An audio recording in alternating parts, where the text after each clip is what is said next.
आज के हमारे इस एपिसोड में जानेंगे जहरीले और बिना जहर वाले सांपों की पहचान को। लेकिन उससे पहले मेरा नाम है ललित और आप देख रहे हैं आपका और मेरा यूट्यूब चैनल वॉच मिस्ट्री, जहां पर आपको रहस्यों से रूबरू करवाया जाता है। ये तो हो गया मेरा और चैनल का इंट्रोडक्शन। अब बात करते हैं जहरीले और बिना जहर वाले सांपों की पहचान के बारे में।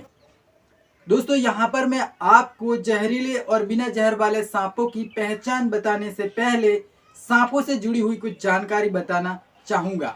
अगर हम सांपों के बारे में बात करें तो हमारी पूरी धरती पर करीब 3700 से भी ज़्यादा अलग अलग प्रकार की सांपों की प्रजातियाँ पाई जाती हैं, और जिनमें जहरीले और बिना जहर वाले दोनों सांप शामिल होते हैं। अगर इन 3700 प्रकार की सांपों की प्रजातियों में से अगर जहरीले सांपों की बात करें तो 750 प्रकार की सांपों की प्रजाति ऐसी होती हैं जो कि काटने के दौरान जहर छोड़ती हैं और जहरीले सांपों की श्रेणी में आ जाती हैं। इनके अलावा जो भी सांप बचते हैं वो पूरी तरह से बिना जहर वाले होते हैं, और ये बात वैज्ञानिकों की रिसर्च के दौरान पता चली है। ऐसे में एक आम व्यक्ति के मन में सिर्फ और सिर्फ यही बात रहती है कि अगर मुझे किसी भी तरह का सांप काट लेता है तो उस सांप का जहर जो है मेरे शरीर में चला जाएगा और उससे मेरी मौत होनी निश्चित है। लेकिन जहां तक मैंने आपको बताया कि हमारी धरती पर 750 प्रकार के सांप ही ऐसे होते हैं जो कि काटने के दौरान जहर छोड़ते हैं। ऐसे में किसी भी प्रकार का सांप इंसान को काट सकता है, वो जहरीला भी हो सकता है और बिना जहर वाला भी। और अगर किसी को बिना जहर वाला सांप भी काट लेता है तो एक आम व्यक्ति के मन में यही बात रहती है कि मुझे जो है जहर वाले सांप ने काटा है। कहने का मतलब एक आम व्यक्ति सांप को इसी नज़र से देखता है कि उसके अंदर जहर होता है और अगर उसने मुझे काट लिया तो मेरी मौत निश्चित है। और ये सिर्फ और सिर्फ अज्ञानता के कारण होता है। ऐसे में अगर किसी भी व्यक्ति को बिना जहर वाला सांप भी काट लेता है तो वो अपने मन के डर के कारण ऐसे ही मर जाता है। ऐसे में हम सभी लोगों को सांपों की जानकारी होना बहुत ज़रूरी है कि कोई भी सांप जहर वाला किस तरह से दिखता है और बिना जहर वाला सांप कैसा होता है। तो इस एपिसोड में मैं आपको कुछ ऐसे पॉइंट्स बताने वाला हूं जिनसे आप जहर वाले और बिना जहर वाले सांपों की पहचान आसानी से कर सकते हैं। तो चलिए उन पॉइंट्स के बारे में जानते हैं। पॉइंट नंबर 1, दुनिया में जितने भी जहरीले सांप होते हैं वैज्ञानिक स्टडी के अनुसार उनका रंग गहरा होता है। यानी कि कहने का मतलब अगर कोई भी सांप जहर वाला है और उसका रंग काला है तो उसके शरीर पर यह काला रंग और भी अधिक गहरा दिखेगा।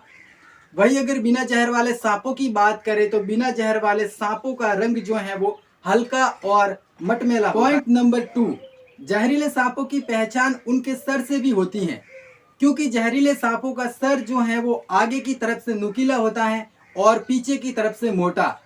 कहने का मतलब जहरीले सांपों का सर जो होता है वो त्रिकोण के रूप में होता है। वही अगर बिना जहर वाले सांपों की बात करें तो बिना जहर वाले सांपों का सर पतला होता है और सीधा होता है। पॉइंट नंबर 3, अगर बिना जहर वाले सांपों की बात करें तो उनके मुंह के सारे दांत एक ही आकार के होते हैं। वही अगर बिना जहर वाले सांपों की बात करें तो उनके मुंह के ऊपर वाले भाग में 2 लंबे दांत होते हैं और निचले जबड़े में उनके पास विष ग्रंथि होती हैं। पॉइंट नंबर 4, अगर किसी को जहर वाला सांप काटता है तो उसके शरीर पर 2 हल्के निशानों के साथ साथ 2 गहरे निशान भी होते हैं। तो ऐसे में उन व्यक्तियों को इस बात को समझना चाहिए कि उनको काटने वाला सांप जहरीला है।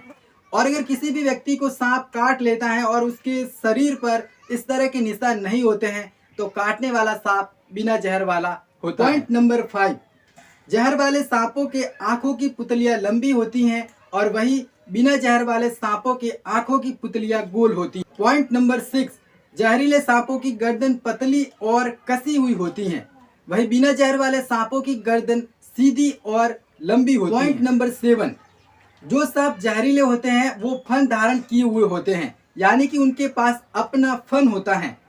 वही अगर बिना जहर वाले सांपों की बात करें तो बिना जहर वाले सांपों में फन नहीं होता है। लेकिन दोस्तों, इनमें भी 2 सांपों की प्रजातियों का अपवाद है। क्योंकि करैत और रसेल नाम की सांपों की एक ऐसी प्रजाति होती हैं जो जहरीली तो होती हैं लेकिन उनके पास अपने फन नहीं होते हैं। पॉइंट नंबर 8, अगर जहरीले सांपों की बात करें तो जहरीले सांपों की जो पूंछ होती है ना, वो उनके शरीर से एकदम से अचानक पीछे वाले भाग में पतली हो जाती हैं। वही अगर बिना जहर वाले सांपों की बात करें तो उनके शरीर की पूंछ एकदम से पतली नहीं होती हैं। जिस तरह से आप स्क्रीन पर देख रहे होंगे, बिना जहर वाले सांपों की पूंछ उनके शरीर से धीरे धीरे पतली होती हैं और पीछे एकदम एंड में जाके पूरी पतली हो जाती हैं।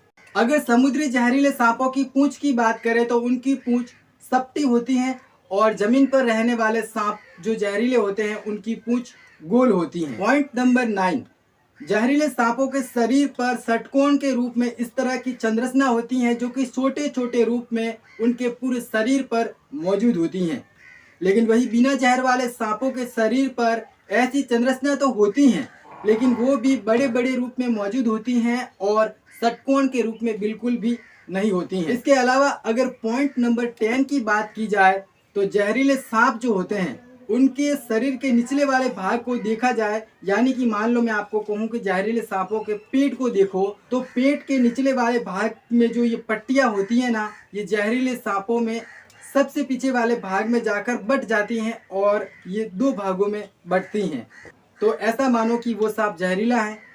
और अगर इस तरह की पट्टियाँ किसी भी सांप में पीछे वाले भाग में जाकर अगर 2 भागों में नहीं बटती हैं और उसके पूरे शरीर पर सीधे रूप में मौजूद होती हैं तो वो सांप बिना जहर वाला होता है। तो ये थे कुछ पॉइंट्स जो कि मैंने आपको बताए जिनसे आप जहरीले और बिना जहर वाले सांपों की आसानी से पहचान कर सकते हैं। आई होप कि आपको ये एपिसोड पसंद आया होगा। मिलूंगा ऐसे ही इंटरेस्टिंग और मिस्टीरियस टॉपिक के साथ अगले एपिसोड में। तब तक के लिए आपका बहुत बहुत धन्यवाद।